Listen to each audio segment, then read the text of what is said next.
Greetings, members, one and all of the Salivation Nation. According to a big bank, this is holding gold back. And when I say this, I'm not talking about this, per se. Well, if you want to find out, let's explore.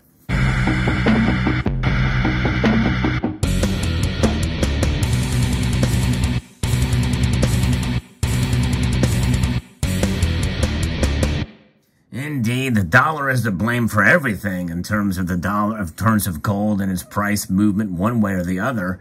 And, you know, it is a lot of blame to it. The dollar index is really bearing down hard on both metals. But this is the second day in a row that we've seen gold and silver break out a bit. In fact, gold is up over 1.16% as I record this video today. That is up $21.20 to $1,856.70. Silver is up 27 cents. That's over a 1.2% increase to $22.04. It's finally broken through the $22 level for silver. That's this metal right here. But we're talking about gold right now. I'm going to be referencing an article here from Bloomberg about this big bank, and it's Goldman Sachs. And they reveal what's holding back gold, and it's delaying the bull market for gold.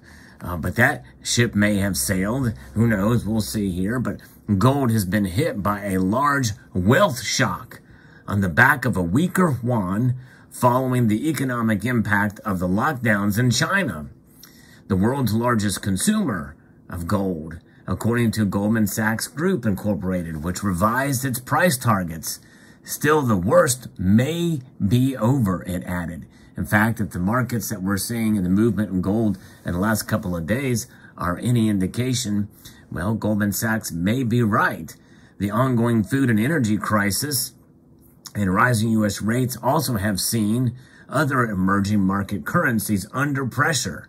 Analysts, including Mikhail Sprogis, said in a June 14th note, the negative wealth effect for bullion has been further compounded by its liquidation of short-term oriented futures and exchange-traded fund positions, which are sensitive to trends in the dollar, which that's essentially stuff that we've been talking about for quite a while on this channel. You know, the dollar index does weigh hard on those paper markets, and we know there's derivatives out there. In fact, a commenter mentioned to me earlier saying, you know, hey, what about these derivatives? What about their number of paper, silver, and gold, especially silver, but gold contracts or positions, paper ounces to physical ounces? Do you know what I think? As more and more people see what's going on with the derivatives market, they are likely to make a position more into taking that risk with physical gold. Now, what risk is there with physical gold? Well, the premiums are that risk.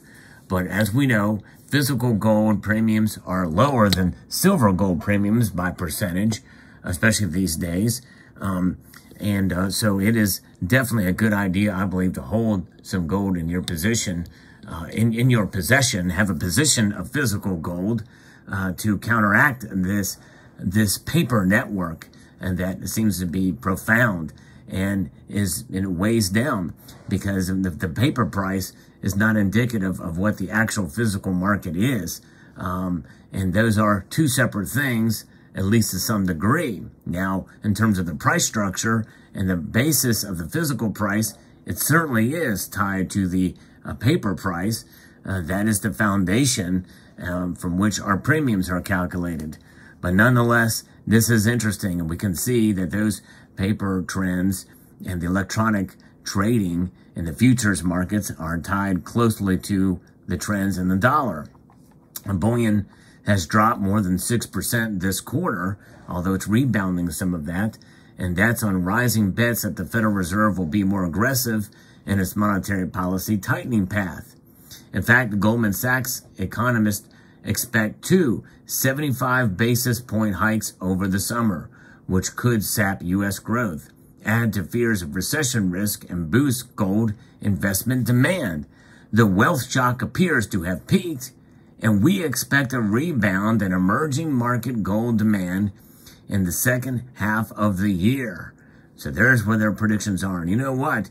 Understanding and this kind of view shed of this look at the gold market by this wealth shock, and especially looking at the Chinese market and where a lot of gold demand is, and that's kind of being stifled by these lockdowns, they very well may be right. I've heard recently that some of these lockdowns have loosened up a bit in some cities, like in Shanghai, although they're tightening in the financial center of the country, which is Beijing.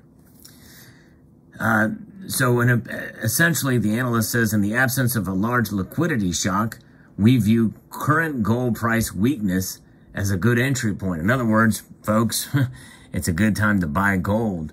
Now, this is a Goldman Sachs person saying this, and we know that there's a lot of skepticism on what these big banks say. So I don't know how you should take that. I'm very curious to know what your thoughts are on what any of these big bankers say, but nonetheless, anytime there's a dip in the price of gold, yeah, it's a good time to buy. But does this mean, though, that they think that it's going to fall even more and they want you to buy it high and then get discouraged on it? Who knows what their motivation for saying that is?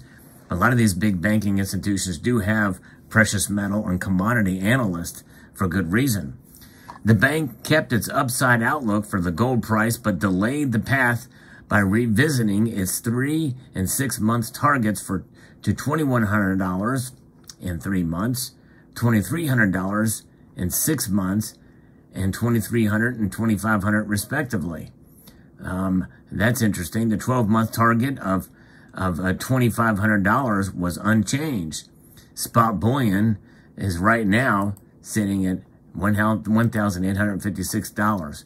And so they're predicting 2 75 base point rate hikes. And we'll see how that plays out.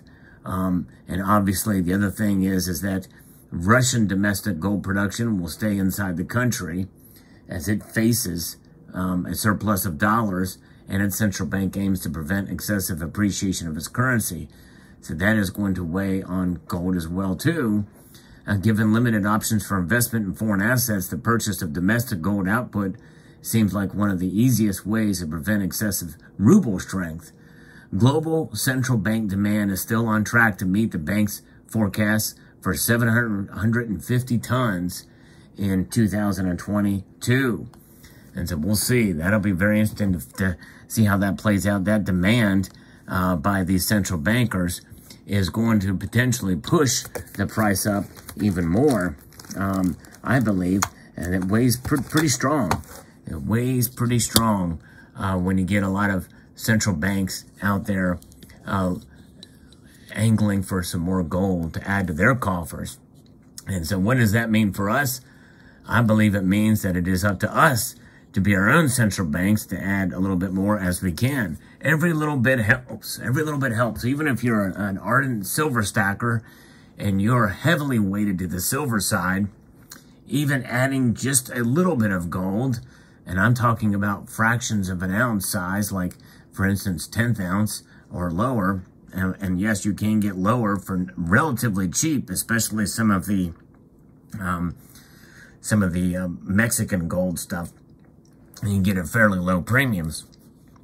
Quarter ounce size and other LMU 20 franc gold options are out there and can be considered and should be considered for those of you who are on tight budgets and want to be able to have a little bit of exposure to physical gold. Because it's not easy to buy 1 ounce of gold at a time, for sure. It takes a lot of discipline, saving up, planning, and the like. But nonetheless, if you are a buyer of precious metals, I believe it's a good time, especially with some of these forecasts that I've just mentioned earlier. Now, those forecasts are just what somebody says, and it's a large banking institution, and people have doubts about where they think it's going to be. Usually, whenever a big bank makes a prediction, people go the opposite direction. So it could fall. You know, we don't really know, and that's just it. That's the one thing I always like to say when I mention what somebody else predicts where the price of gold is going to go, or even what I say where the price of gold or silver is going to go. Don't ever make any purchasing decisions based off of what I or anybody else says.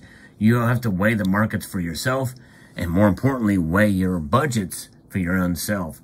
Your budget is profound, and your position and your situation is crucial to understanding whether or not you can buy or not. But nonetheless, there it is. Let me know what your thoughts are in the comment section below. Gold, it is certainly the ultimate safe haven against economic instability. I'd like to extend a multitude of gratitude to you all for taking the time to watch and remind you that I do post videos on a daily basis. So if you ever don't see a video from me in your notifications, which I encourage you to press the notification bell or in your subscription feed, and are curious, you can always come back to the channel page, which I encourage you to bookmark, and you'll see the video there. So a multitude of gratitude to you all, and I want to encourage you to please rate, share, and press that notification bell, comment, and subscribe.